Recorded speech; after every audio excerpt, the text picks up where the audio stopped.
شیخ حضرت مفتی رشید احمد صاحب رحمہ اللہ تعالیٰ کی تحقیق یہ ہے کہ فرض نماز کے بعد جو اجتماعی دعا ہے وہ کہیں بھی ثابت نہیں ہے.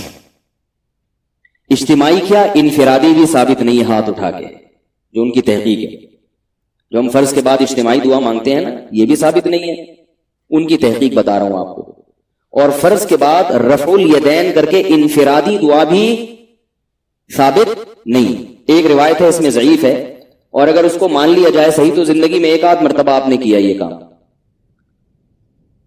تو ورنہ اصول یہ ہے احادیث کا کہ جس کام کا وقوع نبی کے دور میں کثرت سے ہوا ہو اس کے ناقلین بھی کثرت سے ہونے چاہیے. اس کو کہتے ہیں عموم بلوا، یعنی جس خبر واحد میں یہ دیکھا جاتا ہے کہ اگر اس میں عموم بلوا تھا، ابتلا زیادہ تھا، تو اس کا ایک آدھ ناقل نہیں ہونا چاہیے.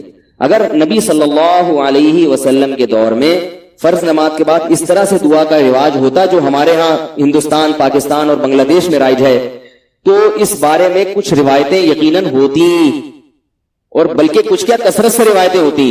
ایک بھی روایت نہیں ہے، ایک بھی حدیث نہیں. اور ایک اگر روایت ہے تو وہ صرف انفرادی رفع الیدین کی ہے، اور وہ بھی سند پہ اس کے کیا ہے، کلام ہے. ایک بات یہ حضرت کی تحقیق بتا رہا ہوں کہ آپ مجھ پہ فتوے نہ جھاڑنا شروع کر دیں. ان کی تحقیق بتا رہا ہوں آپ. میری کیا تحقیق ہے اور میرا کیا رائے وہ میں نہیں بتا رہا آپ کو. سمجھ میں آ رہی ہے بات؟ ہو سکتا ہے بتا بھی دوں، دیکھا آپ لوگوں میں تحمل ہے تو بتا بھی دوں گا، لیکن وہی ہے خارش نہ لگ جائے گا، پھر اسی مسئلے پر شروع ہو جائیں. تو دوسرا مسئلہ یہ ہے کہ جو فقہ ہے نا، فقہ اس میں قرآن و حدیث میں جتنا ہے تو قرآن و حدیث کی بہت گہرائی میں جا کے فقہی جزیات لکھی ہوتی ہیں. یعنی حدیث میں اگر کوئی چیز اجمالی ہوگی تو فقہ کی کتابوں میں اس کی بہت ڈیٹیل ہوگی. اس لیے فقہ میں مواد حدیث سے زیادہ ملتا ہے، کیونکہ فقہ نے حدیث کو آسان کر دیا نا، اس کی بہت جزیات بہت ہوتی ہیں چھوٹی چھوٹی گہرائی میں. تو ہمارا جو فقہ حنفی ہے اس کے فتاوی کی جتنی کتابیں ہیں ان میں کسی حاشیے میں بھی اس دعا کا ذکر نہیں ملتا، حالانکہ فقہا تو بہت ڈیٹیل میں جا کے مسائل کو بیان کرتے ہیں. نہ فتاوی قاضی خان میں ہے، نہ فتاوی عالمگیریہ میں ہے، نہ رد المختار میں، نہ در المختار میں، کہیں بھی نہیں ہے. جو فتاوی کی مشہور کتابیں ہیں، نہ قدوری میں، نہ ہدایہ میں، جو متون کی کتابیں ان میں بھی نہیں.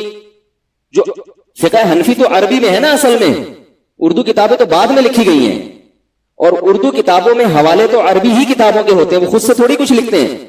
تو کہیں بھی نہیں ہے. تو ہمارے حضرت فرمایا کرتے تھے یہ صدیوں سے فقہا نے اس کا کہیں اشارہ بھی نہیں دیا کہ فرض نماز کے بعد امام کو چاہیے کہ ہاتھ اٹھائے اور مقتدیوں کو چاہیے کہ وہ بھی کیا کریں، ہاتھ اٹھا کے دعا مانگے. کہیں بھی نہیں ہے، نہ قرآن و سنت میں ہے. اور ظاہر ہے قرآن و سنت میں نہیں ہے تو فقہ حنفی میں بھی نہیں ہوگا نا. فقہ حنفی تو قرآن و سنت کی تشریح کا نام ہے. نہ امام ابو حنیفہ نے، اور پھر چاروں فقہ میں نہیں ہے. بات آ رہی ہے سمجھ میں؟ اب میں آپ کو بنانا ہوں خرشیلا. اب آپ جائیں گے دوسری مسجد کے امام کو نہ چھیڑیں گے، بولیں گے کہاں سے، تو ابھی میں خارج ختم بھی کروں گا انشاءاللہ. یہ تو میں ایک مثال دے رہا ہوں نا، مثال. تو کہیں بھی نہیں ہے، یعنی فقہ کی کسی کتاب میں بھی نہیں ہے. تو جیسے کہ سعودی عرب میں نہیں ہوتی نا، سعودی عرب میں نہیں ہوتی اس لیے کہ وہ بھی کہتے ہیں بھائی کہیں ہے ہی نہیں. تو ہمارے حضرت کی تحقیق یہ تھی کہ بھئی یہ تو نہ فقہ حنفی میں ہے، نہ فقہ شافعی میں ہے، نہ فقہ مالکیہ میں ہے، نہ فقہ حنبلیہ میں. رہا یہ مسئلہ کہ حدیث میں تو بہت زیادہ تذکرہ ہے کہ فرض نماز کے بعد دعا قبول ہوتی ہے، تو بخاری مسلم کی حدیثیں ہیں. تو ہمارے حضرت فرمایا کرتے تھے کہ نبی صلی اللہ علیہ وسلم کی ایک حدیث کا مطلب دوسری حدیث ہی کی روشنی میں حل کیا جائے گا نا. ایک طرف حدیث میں آ رہا ہے فرائض کے بعد دعا قبول ہوتی ہے، ایک طرف حدیث میں آتا ہے کہ نبی نے فرض نماز کے بعد کبھی بھی دعا، اجتماعی تو ملتی نہیں ہے، انفرادی بھی ایک ضعیف روایت ہے کہ ایک دفعہ زندگی میں، اور خلفائے راشدین سے بھی کہیں نہیں ملتا، صحابہ سے بھی کہیں نہیں ملتا. تو یہ فرمایا کرتے تھے یہاں جو آتا ہے نا فرض نماز کے بعد دعا، اس سے دعا سے وہ وظائف مراد ہیں جو نبی پڑھا کرتے تھے، ان کو دعا سے تعبیر کیا گیا ہے. وظیفہ کسے کہتے ہیں؟ یعنی کچھ منتخب کلمات، جیسے ہم کہتے ہیں کہ مسجد میں داخل ہونے کی دعا، مسجد میں داخل ہوتے ہوئے تو بھی دعا مانگتے تھے نا. تو وہ یہ تھوڑی کہ ہاتھ اٹھا کے دعا، وہ مخصوص الفاظ ہیں، اللہم افتح لی ابواب رحمتک، تو یہ وظیفہ ہے. آئی بات سمجھ میں؟ آذان کے بعد کی دعا تو وہ دعا میں کیا ہے؟ وہ مخصوص کلمات ہیں جو بطور وظیفے کے پڑھے جاتے ہیں، اللہم رب ہذہ الدعوۃ التامہ۔ تو ہم جب سب حدیثوں کو ملا کے دیکھتے ہیں تو فرض نماز کے بعد جو ہمیں دعائیں ملتی ہیں وہ کیا ہیں؟ اللہم انت السلام ومنک السلام تبارکت یا ذا الجلال والاکرام، اللہم لا مانع لما اعطیت ولا معطی لما منعت ولا ينفع ذا الجد منک الجد۔ اسی طرح اللہ لا الہ الا هو الحی القیوم۔ یہ جو مخصوص منتخب کلمات ہیں جو حقیقت میں وظائف ہیں، وظائف کہتے ہیں مقررہ اوقات پر پڑھی جانے والی مخصوص دعائیں، اس سے یہ مراد ہے۔ آ رہی ہے بات کہ نہیں آ رہی ہے؟ سمجھ میں آ رہی ہے بات؟ دوسری بات ہمارے حضرت یہ بھی فرمایا کرتے تھے کہ یہ بھی ساری نہیں پڑھنی فرض کے بعد، نبی نے کبھی کوئی پڑھی اور کبھی کوئی پڑھی، کیونکہ دوسری حدیثوں میں آتا ہے کہ نبی صلی اللہ علیہ وسلم سنتوں اور فرائض میں تاخیر نہیں کرتے تھے، بھی صحیح حدیث ہے، سوائے اتنی دیر جتنی دیر میں اللہم انت السلام ومنک السلام والی دعا پڑھی جاتی ہے۔ تو دونوں طرح کی حدیثوں میں جب ہم تطبیق دیں گے تو نتیجہ کیا، بلکہ تین طرح کی حدیثیں ہو گئی۔